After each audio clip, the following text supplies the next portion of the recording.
Deconstructing Newsweek's recent article on Antigua and Barbuda-China relations. This demonization of standard business practices and infrastructure initiatives should be understood as part of a hybrid war against the Caribbean's transition towards multipolarity in the new Cold War. A recent Newsweek article titled "China Building New Outpost on U.S. Doorstep" leaked documents reveal on China's increased interconnectivity with the Caribbean, specifically in Antigua and Barbuda, serves as an example of the U.S. hybrid war and disinformation campaign against the two-island state and region as a whole. The report suggests that the United States is concerned about China's growing influence and about an outpost in what has traditionally been considered America's strategic sphere of influence. The article will focus on how the U.S. foreign policy purposely interprets economic and financial competition as military challenges as part of its disinformation campaign and hybrid war operations. The discourse surrounding Newsweek's demonization of economic activities and infrastructure development by China invokes a total war mentality where even the purely economic dynamics of the targeted state are given nefarious interpretations to raise alarm. The fact that Newsweek's article decided to weaponize their readers' ignorance of Antiguan and Barbuda's Chinese relations by quoting from some made-up mysterious document, which they never revealed in the article, that mostly contains information that is already available on the internet publicly since it mostly diplomatic, cooperation and infrastructure initiative all taking place within the political forums of both countries and on the world markets. Antigua and Barbuda-China relations. Since the establishment of diplomatic ties in 1983, the two nations have engaged in a cooperative partnership that has seen China support Antigua and Barbuda's bid to join the United Nations and the development of various infrastructure projects within the Caribbean nation. In 2015, the V.C. Bird International Airport Terminal was revamped and expanded thanks to the financial support of the Chinese government, the marvel of the China Civil Engineering Construction Company, CSEC, and the guidance from the Antigua and Barbuda Airport Authority, ABAA. Then in June 2018, the island nation's Prime Minister, Gaston Brown, signed a Memorandum of Understanding with China, becoming the first country of the Organization of Eastern Caribbean States, OECS, to do so. China's investment in Antigua and Barbuda's infrastructure is evident in the complete modernization and upgrade of the deepwater harbor at St. John's Harbor in the northwest end of the island, by China Civil Engineering Construction Corp., CSEC, which is now the largest cargo port in the Organization of Eastern Caribbean States, OECS. The infrastructure was complete by the last quarter of 2022, greatly enhancing the nation's transshipment and centralized shipping capacities, being able to serve two cargo ships simultaneously, something which was not possible with the prior port setup. There are also other projects like the Yida Project Special Economic Zone and Manufacturing Hub, spanning over 2,000 acres, has injected $200 million into the island's economy and has the potential to attract US $2 billion in additional investment, which was projected at the launch of the development. In June 2023, both nations agreed to deepen pragmatic cooperation further with the two countries' foreign ministers meeting in Beijing.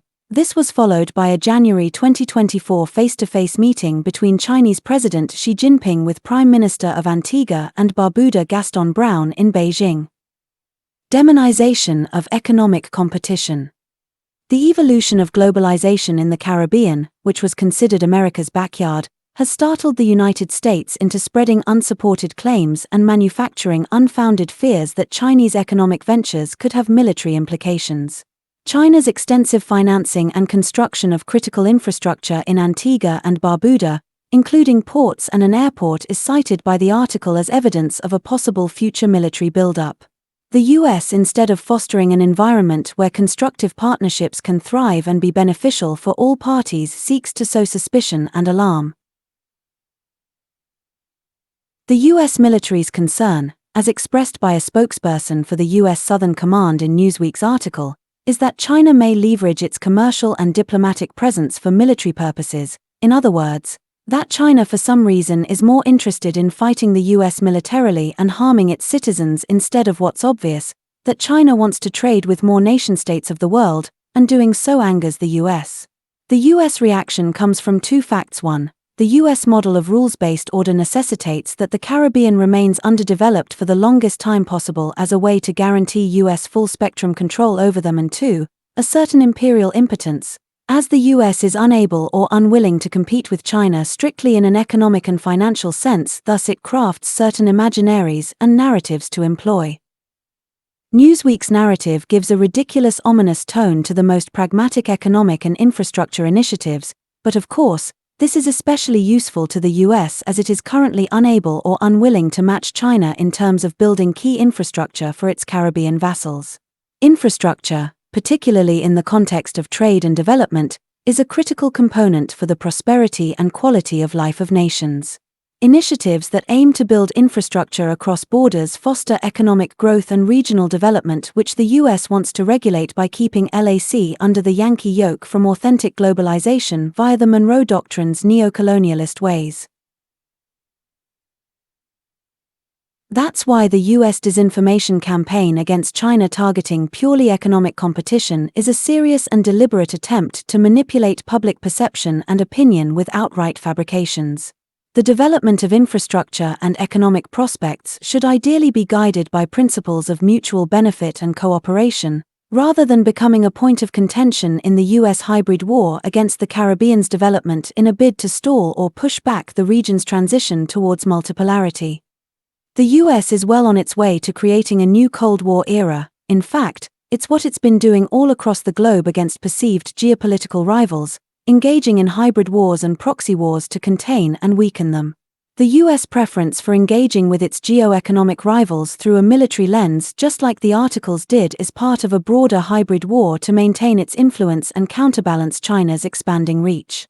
U.S. policy does not take into consideration the perspectives of the local governments and populations that are benefiting from these exchanges, which is unfortunate given that it should be equally significant in the geopolitical equation.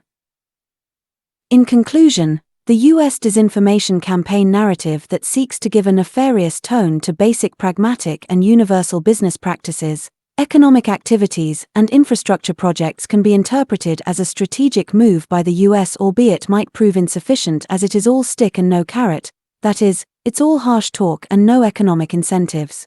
The U.S. disinformation campaign manifested in Newsweek's article seeking a demonization of Chinese economic and infrastructure prospects in the Caribbean only serves certain short-term strategic interests.